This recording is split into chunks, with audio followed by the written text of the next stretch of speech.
For those of you in the room who aren't that old, this is Gough Whitlam. He was Prime Minister from 1972 to 1975. I grew up in a household that was, politics was regularly discussed in my household, and I was active, for want of a better description, from the age of about 10. I handed out my first how to votes in 1972 with my father for Whitlam. Someone who was quite transformative in terms of what he did for the nation in a very short period of time. Giving people access to free university education and those sorts of things. I had the opportunity much later in life to actually meet Gough Whitlam. I was in my 50s and felt like I was about 15 meeting someone quite impressive. But Whitlam, and I think that first introduction to politics really showed me that there is an opportunity to make change, to make a difference if you're committed, if you persist, and you do so with passion. And ultimately, it's that gives people a voice. The next part of my journey was Parliament House, but not in politics. I left school at 16 and became an electrician, which exposed me to I lived a very, privileged white middle class upbringing, and suddenly I found myself on building sites with a multicultural workforce, people with all sorts of different experiences, people who struggled with English. English was a second language for some I can remember working with who couldn't speak English at all, and we would teach literally when we were eating lunch and smoko, we'd be teaching people. And I had the opportunity at the age of 19, I worked on Parliament House as an electrician when they extended the annex out the back. And there were people there I met who exposed me to just what life can be like for some people when you're fleeing persecution from some nations. The opportunities that are denied you because you look different, your English is broken and those sorts of things. And really learnt that piece about non-judgmental at that point. I subsequently went on to become a union organiser with the Electrical Trades Union. And the theme through most of my presentation is it's about lifting people up, it's about providing people with opportunities. I spent 5 years at the Electrical Trades Union, and most people think union organisers organise strikes. Nothing could be further from the truth, despite what the media might tell you. You spend most of your time helping people who have been hard done by, people who've been sacked unfairly, aren't being treated properly at work, aren't being paid properly, and those sorts of things.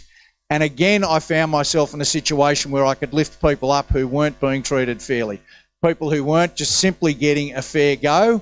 And I spent 5 years with that organisation doing those sorts of things, which helped me develop that appreciation for maybe that, people talk about we've all got a gift. Maybe my gift was to actually give people that voice, to be heard, to stand up.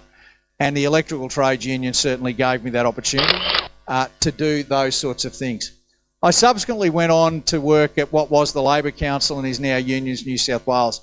And for 3 years, I travelled around a bus, on that bus actually, travelling around New South Wales, giving and empowering people, listening to people and empowering people, organising people in their communities to stand up. This was a period where industrial relations was under attack, where people were actually having their rights taken away. And what I discovered was how people were quite prepared to share, if you would listen, share their stories.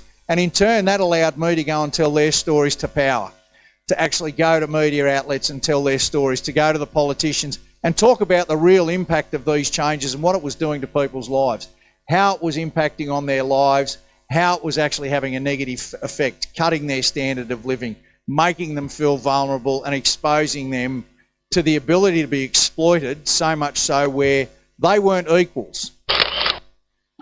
I then did end up in Parliament as a politician.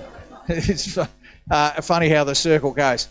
I had no intentions of ever going into politics at any point in my life, but suddenly found myself in politics.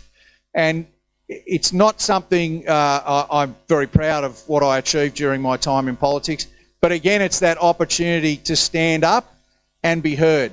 I want to share one story with you because it's one where I had a group of constituents come and see me who were using a particular builder who's still building homes. I'm not allowed to mention the name, but they were being screwed over is probably the best way to describe it.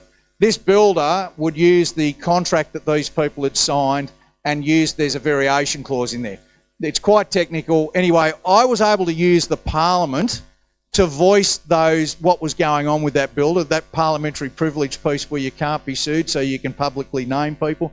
I was able to use that, and I helped about 150 people who were being done over by that builder.